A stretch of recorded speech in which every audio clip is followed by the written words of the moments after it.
কি আশ্চর্য! শোবার আগে বিছানায় বসে ঢকঢক করে এক গ্লাস জল খেয়ে বালিশে মাথা, সঙ্গে সঙ্গে গভীর ঘুম। শেষ রাতে সুন্দর একটা স্বপ্ন। ঠিক 5টায় চোখ মেলে তাকানো, জানালায় লেগে আছে ভোর, প্রথম পাখির ডাক। রোজ রোজ এই আমার অভ্যেস।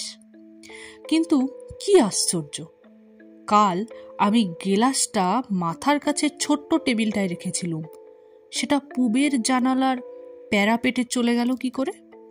ঘরের দরজা বন্ধ, টেবিল থেকে জানালার দূরত্ব অবশ্যই 16 ফুট।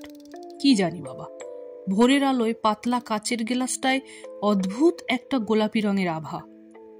বিছানা থেকে নেমে দরজাটা পরীক্ষা করলুম, না, ছিটকিনি ভেতর থেকে বন্ধ। আমি না খুলে দিলে ভেতরে কারো আসার সাধ্যি নেই। এইবার গ্লাসটার কাছে গেলুম, তলায় মিহি সাদা গুঁড়োর মতো কি সব পড়ে আছে। পরিষ্কার কলের জল খেয়েছিলুম, খাওয়ার আগে অভ্যাস মতো আলোর দিকে তুলে দেখে নিয়েছিলুম। পরিষ্কার জল, কিচ্ছু ছিল না। গ্লাসটা যেখানে আছে থাক, হাত দিতে সাহস হচ্ছে না, বরং মনোজকে ডাকি। নমস্কার, গল্পের মাঝে পরিবারের পক্ষ থেকে আপনাদের সবাইকে স্বাগত। আজকের গল্প সঞ্জীব চট্টোপাধ্যায়ের মর্গান সাহেবের বাগান। চলুন শুরু করি। মনোজ আমার শাগরেদ, বয়স কম কিন্তু তুখোড় ছেলে। মনোজ আমার সঙ্গে থাকলে আই ডোন্ট কেয়ার। দরজা খুলে বাইরের দালানে বেরিয়ে অবাক। অজস্র তুলো, রাশি রাশি তুলো ভোরের বাতাসে মেঝেতে ওড়াউড়ি করছে। কাল খুব গরম ছিল। মনোজ গাড়ি বারান্দার ছাতে শুয়েছিল। সেই দিকে যেতে যেতে ভাবছি, নিশ্চয়ই বিরাট বিরাট গেছো ইঁদুর আছে। এসব তাদেরই কাজ। দুটো ইঁদুরে গেলাসটাকে জানালার কাছে বয়ে নিয়ে গেছে। ইঁদুরের অসাধ্য কিছু নেই। মনোজ একটা মাদুরে থান ইট মাথায় দিয়ে অঘরে ঘুমোচ্ছে। কাণ্ড দেখো ছেলের। বালিশ কি ছিল না? ধাক্কাধাক্কি করে তুললুম। মনোজ অবাক। বালিশে মাথা দিয়েই শুয়েছিল, থান ইট এলো কোথা থেকে? তার মানে কেউ বালিশটা টেনে নিয়ে মাথার তলায় ইট গুজে দিয়েছে। বালিশটাকে ছিঁড়ে ফর্দা ফাঁই করে সব তুলো দালানে ছড়িয়ে দিয়েছে। কে কে সেই শয়তান? এই অদ্ভুত সুন্দর বাগান বাড়িটা আমার বাবা কিনেছেন। একপাশে ইছামতি নদী, দূরে রেল ব্রিজ, এদিকে পাশাপাশি আরও কয়েকটা বাগান বাড়ি। প্রায় সারা বছর বন্ধই পড়ে থাকে। মালিকরা সব ইউরোপ আমেরিকায়। ওপাশে বিরাট এক শিব মন্দির।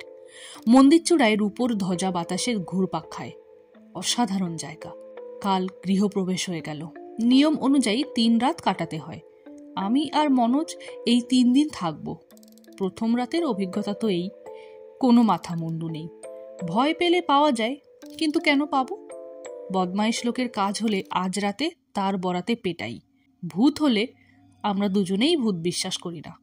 বিজ্ঞান আর ভূত একসঙ্গে থাকতে পারে না, যেমন আলো আর অন্ধকার। মনোজ বললে, চা খেলে সব ঠিক হয়ে যাবে।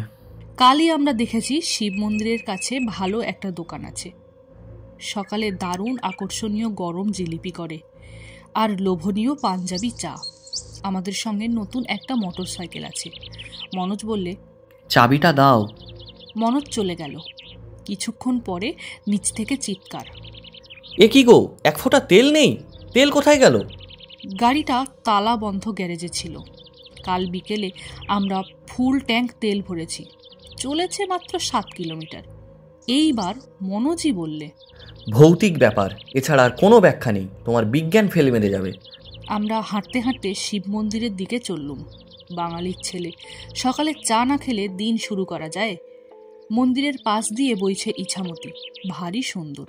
এইসব বিচ্ছিরি ব্যাপার না ঘটলে এমন সুন্দর জায়গায় এই সুন্দর সকালে আমি আর মনোজ দুজনে গলা মিলিয়ে রবীন্দ্রনাথের গান গাইতাম।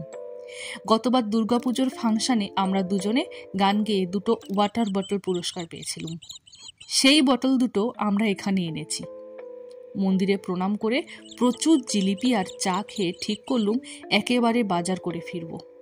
দোকান থেকে একটা ব্যাগ কিনে যাবতীয় বাজার করে আবার 1 গ্লাস করে চা খেয়ে আমরা বাগানে ফিরে এসে হতভম্ব। বিশাল গেটে বিরাট একটা মরচে ধরা তালা লাগানো। দেখলেই মনে হয় তালাটা কমসে কম 100 খানেক বছরের পুরনো। হাতে বাজারের ব্যাগ, ভেতরে সব জিনিসপত্র আমাদের। বিশাল পাঁচিল ঘেরা এই বাগান। বাইরে থেকে বাড়িটা চোখে পড়ার উপায় নেই। মনোজ বললে, এই বদমাইশিটা আমাদের সঙ্গে কে করলে? নিশ্চয়ই তৃতীয় আরেকজন কেউ আছে। হুম, ছিল। সারা রাত ঘাপটি মেরেছিল, এখন আর নেই, তালা ঝুলিয়ে দিয়ে চলে গেছে। আমি পাঁচিল টপকে ভেতরে নামছি। পড়ে গিয়ে হাত পা ভাঙবি। ভেতরে পড়লে আমি তোকে বার করবো কি করে? পাঁচিলটা কত উঁচু দেখেছিস? তাহলে সারাদিন হাঁ করে দাঁড়িয়ে থাকি? ভয়ঙ্কর কাস্তে কাস্তে সাইকেলে চেপে মধ্যবয়সী এক ভদ্রলোক আসছেন। খুব ধীর গতিতে সাইকেল চালাচ্ছেন। আমাদের বোকার মতো দাঁড়িয়ে থাকতে দেখে তিনি নেমে পড়লেন। আমরা কিছু বলার আগেই বললেন,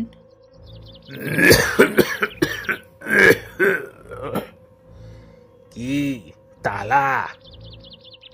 হ্যাঁ, তালা। আপনি কি করে জানলেন? এই অঞ্চলের সবাই জানে ভাই, মর্গান সাহেবের তালা।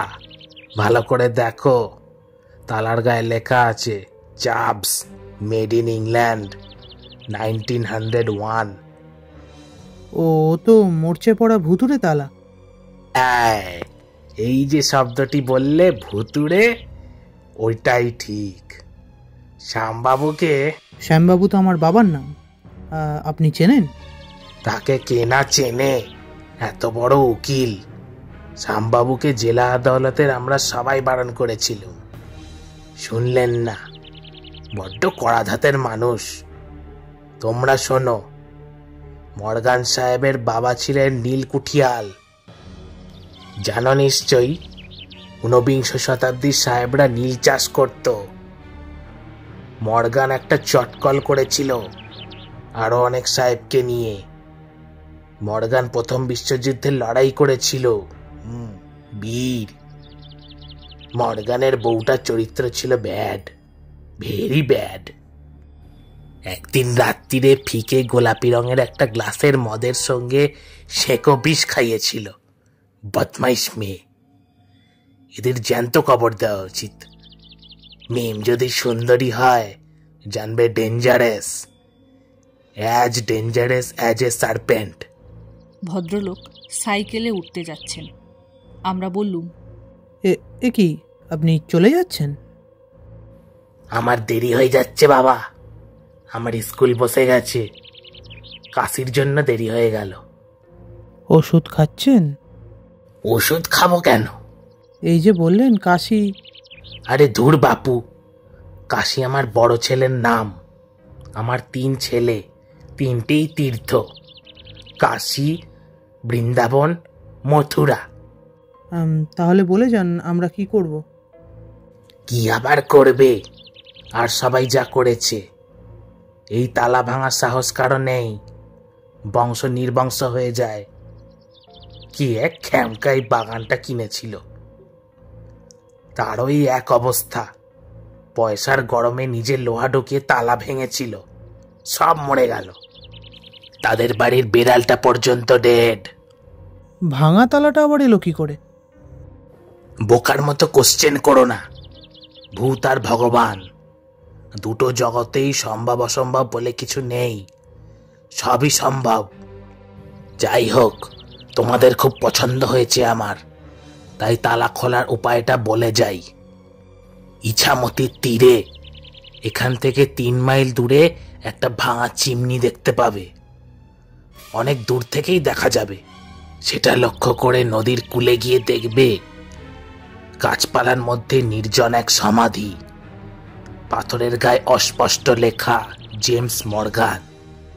সেই সমাধিতে মোমবাতি দিয়ে ফুল ছড়িয়ে প্রার্থনা করবে ভক্তি করে, প্লিজ ওপেন দ্য লক। বলবে, আপনার বাগানে থাকার আর চেষ্টা করব না, মার্জনা চাইছি, মার্জনা। ফিরে এসে দেখবে গেট ইজ ওপেন। ভদ্রলোক সাইকেলে উঠে একটু এগোতেই আমরা অবাক। কোথায় সেই ভদ্রলোক? সাইকেলের আরোহী সোলার হ্যাট পরা ধবধবে সাদা এক সাহেব। আরোহী সমেত সাইকেল নিমেষে অদৃশ্য। মনোজ আবার সেই কথাটা বললে, ভৌতিক। আজকের গল্প এখানে শেষ। গল্পে মধ্যবয়সী ভদ্রলোকের চরিত্রে ছিলেন অর্জুন সামন্ত, প্রধান পুরুষ চরিত্রে ছিলেন সৌভিক শীল, মনোজের চরিত্রে ছিলেন সৈকত ভূঁইয়া এবং গল্প পাঠে ছিলেন তৃষ্ণা সামন্ত। আপনাদের সঙ্গে আবার দেখা হচ্ছে কোনো এক নতুন গল্পের মাধ্যমে। ততক্ষণে লাইক, কমেন্ট এবং চ্যানেলটি সাবস্ক্রাইব করে আমাদের পাশে থাকবেন, বন্ধুদের সাথে শেয়ার করবেন। ধন্যবাদ।